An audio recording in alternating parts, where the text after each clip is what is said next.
Ui, thì mà không chỉ thấy vô ba ơi, chứ gì hả? Sao.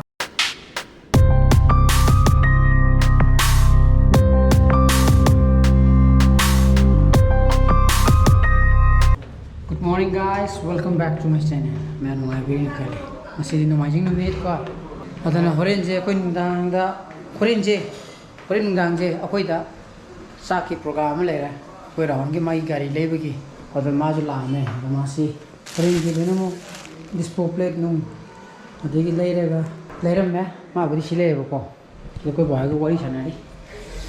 Nung du thili chure.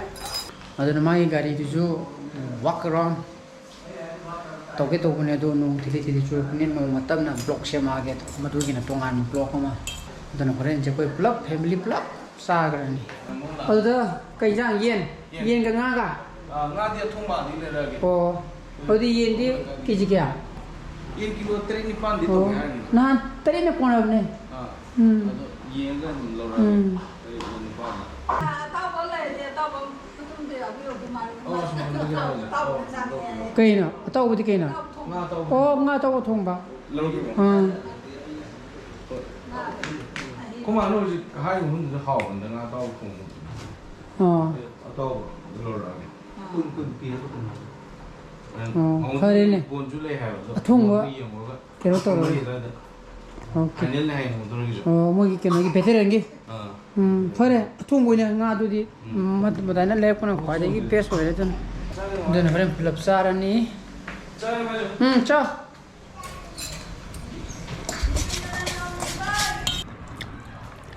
hojik si charam jida ngasai ayuki aina breakfast hobudo madugi continuity malam ngani ne nate ba hojik pum mari ta dore ko nungin gi adun sim horaga muksa bai tare aduna pen pum mai makai manga swai de ngasai ko ro haibudo ma yen nung le la ne ko to ka thong thak tana to ro ka sta map lo sa ka tamne ko adani chanu pa zo moi tu shengi ngasi teachers di le hebra ha teachers de ra udan mogi tu shengi teachers di le ye pung mari de ne dun pung tok to lak to ra ba adana phone do pai go ai phone to ro ke ko adani da ma zo moi tu shengi teachers de pang thung ni ye adana ngasai di ge video ma ama edit to le re sida upload to ri ko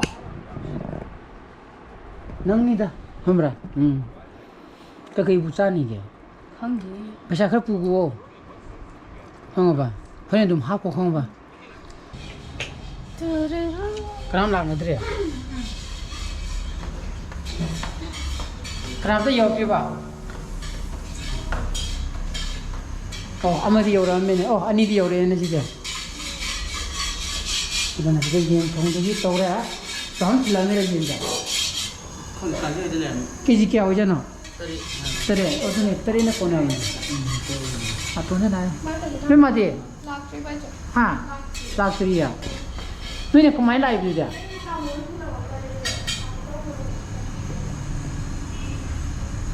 बना सीधे ये ले रहे दो मादी ले रहा bro नितिना ले रहा ना नहीं ये अतो को तुम जाओ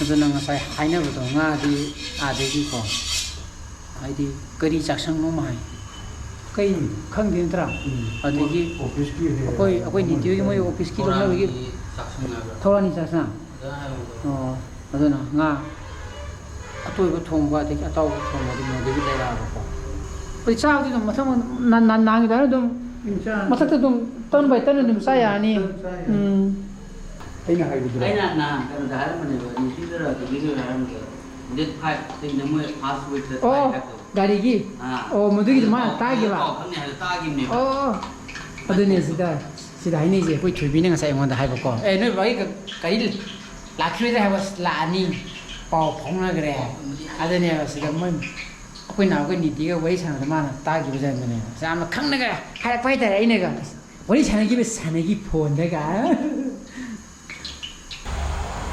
yen thongudi thawra yen hatang re yen thongudi boslani to thudi ko kanam tar lagna di ko heng sana ba cha chen tra ni bi da da ta ji ben oi di la roi ba ꯑꯗꯨ ꯄꯨꯡ 4 ꯃꯈꯥꯏ ꯅꯪꯅꯕ ꯆꯠꯇꯕꯤꯗ 5 ꯅꯪꯅꯕ ꯆꯠꯂꯁꯦ ꯍꯥꯟꯅꯕꯨꯗꯤ ꯃꯩꯅꯦ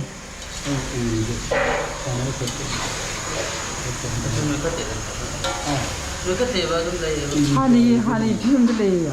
하니 비움도 레요. 싸바 그라 할래디 한다라가다 봐. 싸바디 한데. 아들 고마디 좀 단 뭐든 좀 미리 좀 딜레스 돌레도. 싸바가 쌍 어디나 짠노한테 아이도. 싸바가 뭐가. 오케이. Masa rumah tak ada. Dah ada kera hendak baik lah. Kan. Yang pulau dah haul, tak indang kau dah. Jadi, hendak buat dia cedun. Cari. Aku cari kita macam. Kau Kau cari je ni. Amun ni orang lah cari tu ni tu yang tahu. Awak ni bo. Yawe. Udah bah, aham bahasa ni ciring dia awak ni ada. Kai dia ni je. Buang kai dah. Buat ni kan dulu. Kai lah. Buang ga, adik cakap ke, khung suai ga, khung lagi dia ke ni lagi je. Tapi kanji, mana betul lagi sana baik dah. Buang. Pasal khung suai ga, tapi terlak ni aku mana.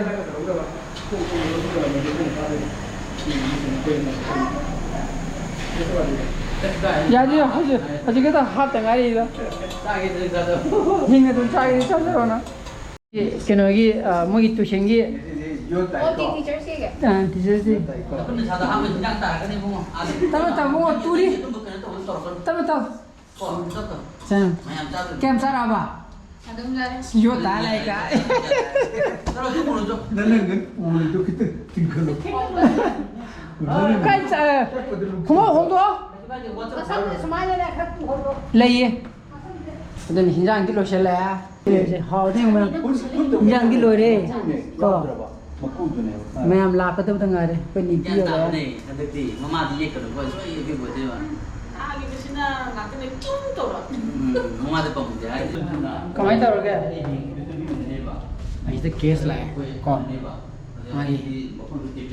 Case sakadaba mali pau phonari ma. Case sakadaba idi ma gi sagadaba sak charaga. Chatlo na hairi ko. Koi pulap sami na budi ya roi ba. Heta halap ya ro ri chak ka tho cha sakro. Happy lagi. Madi case sakidure ba. Sak piset thage. Chakcha je. Lale kanji le. Pung nipan tasala mi sunare ko hadu turn by turn. Sana dora. Saya benar. Hipan ni ni. Memang kan pamni. Nah, saya kemarin celui bang. Kamu tu lalu lah. Oh, Kan pamni. mana ni yang ini? Mama ni ni. Mama kan sendiri. Mama dia taruh bagi dia. Hubungan. Papa kan sendiri. Aje yung mama ini. Sambiro. Aku ni kai pam tu ba? Oh sudah. Apa kau nak siapa mula?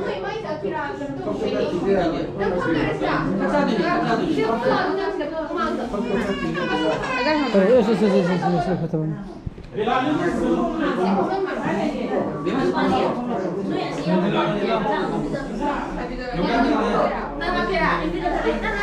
Itu yang apa ya?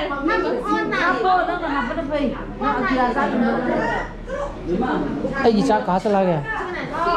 Ayo, sirim ni dah.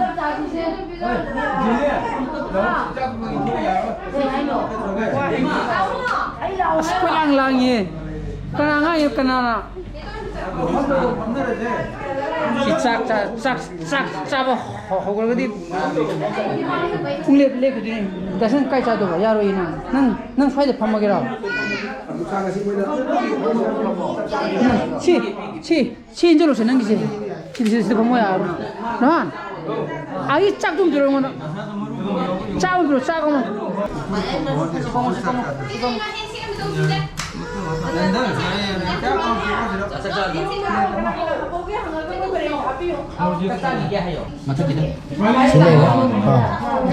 Sabu horage akoy hana sarane ba mahiro oh mahi kita biro mahi yani sa kona ni jara ge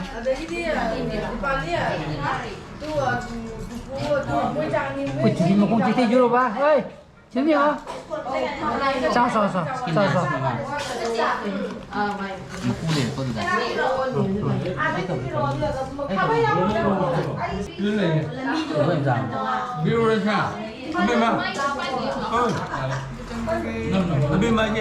अरे सिले रे आई दिया रे यार कोई वो है okay हम जा खड़ा हो लो ना ये तो तुम जा दो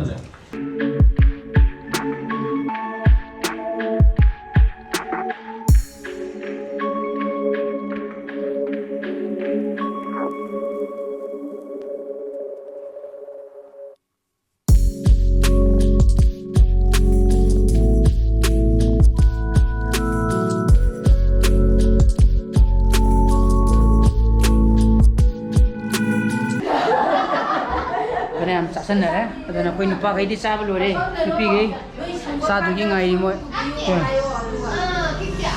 ओ नुई रो गाड़ी नुंगा बोले मने कोई भी पुबिरा रो मोंदा नुई किनो चिची लुई ना दु नुई मा लई कांदा मा यम ने lat lam na pu ne ma tingu pon bumba anak putih kya pu tham ne ko adu ne je ma di yam na anak ko thau tham ne tingu pon bumba pu ne ha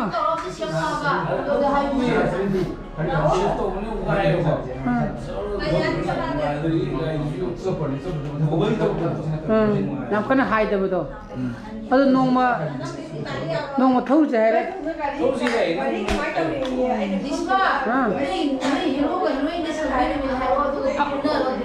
aku di ngo sendiri santre kau bono ji usum le to sande ko gi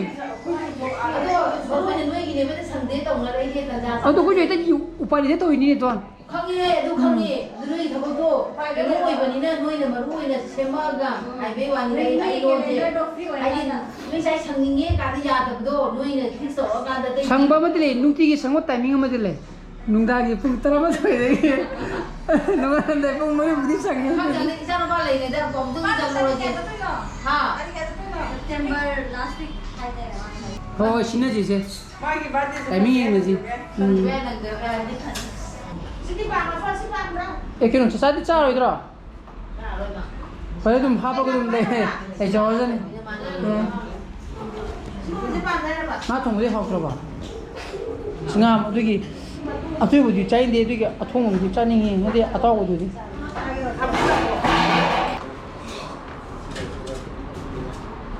सिने लोरे को तै चाउ त कांगबु गइना ते को त तुम लौनरमनि aduna hasi pung nipam makai minit manga sakre 8:40 sakre ba aduna mayam ingasi blog di matai dilo sanjara ge ai blog fi pam thogadi like to biramo share to bio no views or bio subscribe to biramo ko mi channel pa se le bio so please be safe and be healthy bye bye good night